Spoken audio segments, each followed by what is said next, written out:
So I just totally hate this. Purposely have not slept. Didn't try to look good. My dog, I think, Jack is like, Sarah, you can do it. You can do it. You can do it. Okay. I have been trained in many ways to talk in ways that are very effective, that when people know that I also don't share when I feel terrified or scared, and with those emotions and shame, I'm really bad at it. And I definitely don't always, definitely don't always realize. And I think there was a time when I was in treatment for so long that everyone came to me and was like, me instead of therapists or not, telling me, oh, it's this, I didn't say this to them. And I was like, and I just was locked up, and I felt like if I'm so obsessed with confidentiality in the way, like, people then, when people said you betrayed me, I couldn't understand or felt used by me. Also, I probably, new thing, it's almost funny, probably have high functioning Asperger's. I don't have to sleep as much. I take different types of rest from people. I have a different self-care scheme. I was socially isolated for so long, I don't think it really, there's not really a case study like me. I was told and taught, right, don't show your emotions.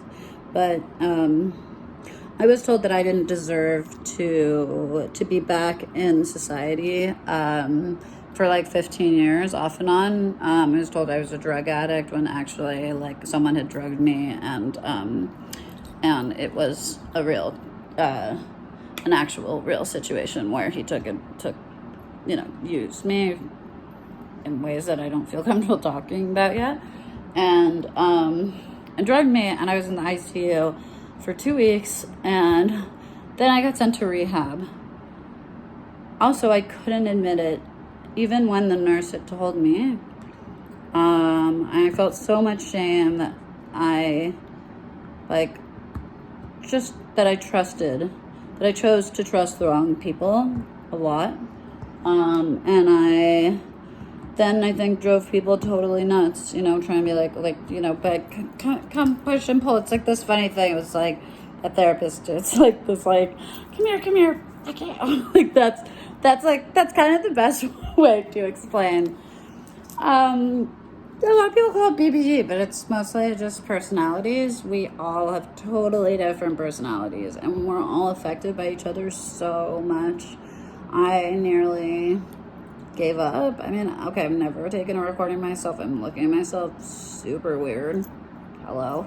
Maybe this is why I'm so obsessed with Jim Carrey talking about being, I feel those things. That I'm a human, that I've studied myself. I've studied things that I was told about myself. Right. I would say the same thing. What is real? Alan Watts, when I listen to Alan Watts, I just laugh. I love it. It's good. I love going outside and looking at New York and just being like, hey friend. Sorry, buddy. Yeah, and just walking outside and looking at the building, reminding myself how many people were just around. I've been stuck at home for like 5 years. I had serious autoimmune issues. I couldn't walk. I had a walker, a cane. People thought I was lying. I guess to most people, there's a great show on right now where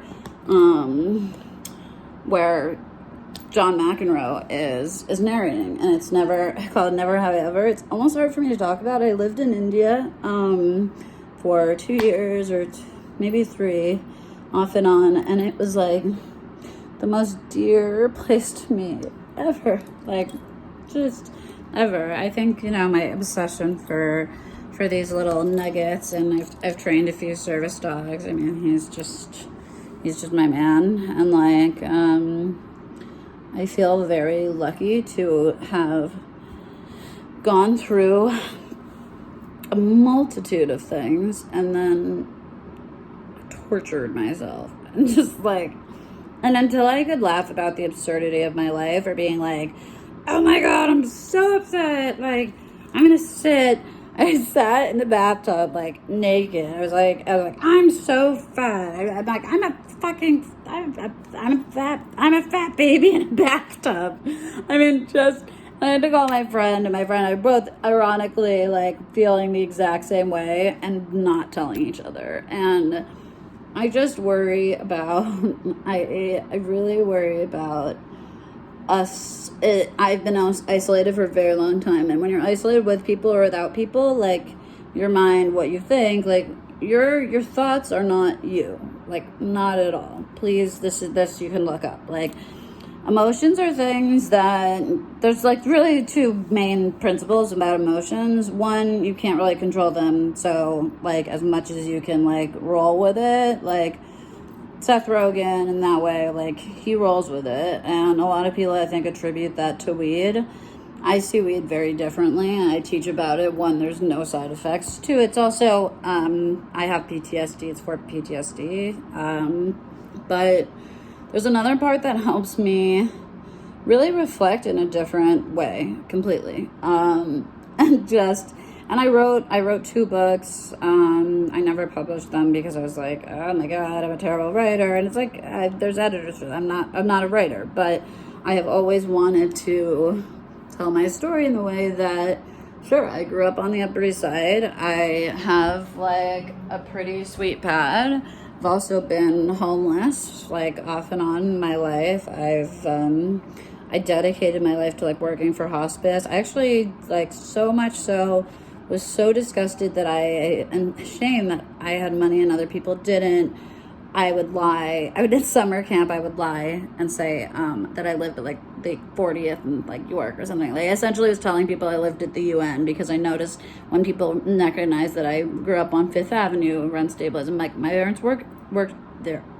Like, they had nothing. I just respect them. And yeah, we're like a greedy, we're all like greedy little humans, we're all greedy, you know, and it's okay, like, to err is human, truly. I feel grateful that I get to laugh at myself, and that when I laugh at myself, my dog falls asleep, because he's not like worried about me. And they feed off of our emotions, and these little nuggets, these little cavaliers, they're so sensitive.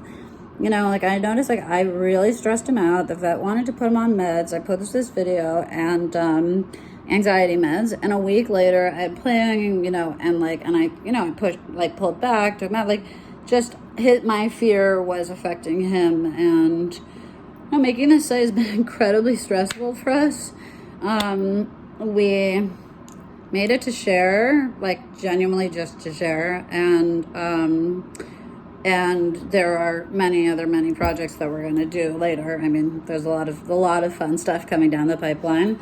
It's going to be really fun, because, like, when did therapy stop being fun? Like, let's not call it therapy anymore. It's throughout the book. I'm going to say, like, yeah, it was a great guy. Wrote a book, Saving Normal, Alan Francis. I'd look him up. He was like, all right, maybe the DSM's putting us in a little too many categories. And I got put in so many categories, I just was like, okay, what, you want to put another illness on me? Like, okay. I just took the hit. I took the hit all the time because I didn't really care. And then people tell me, like, you're a victim, I hate you. Like, no, I actually am a victim of many multitudes of, like people go to jail. I chose not to take that route in life. I believe in humanity, and I believe that all of us really screw up, and we don't really mean, we do, some of us mean to, like, let's not, but do we? We heard, these texts, like, we send each other, like, I hate you, I hope you die, texts I've gotten, like, and these are people I love, and then when I tried to give love back, it didn't work, and I need to listen or learn, and sometimes it's better to not engage, and I'm someone that's like, please, like, we're good. I was starved for love, and felt starved for love, and I can annoy the hell out of people. So I chill. This is me. It's my home. I love it. It's my little guy. I got what I need. I don't need a lot. I do have an amazing apartment, and probably furniture cost me like,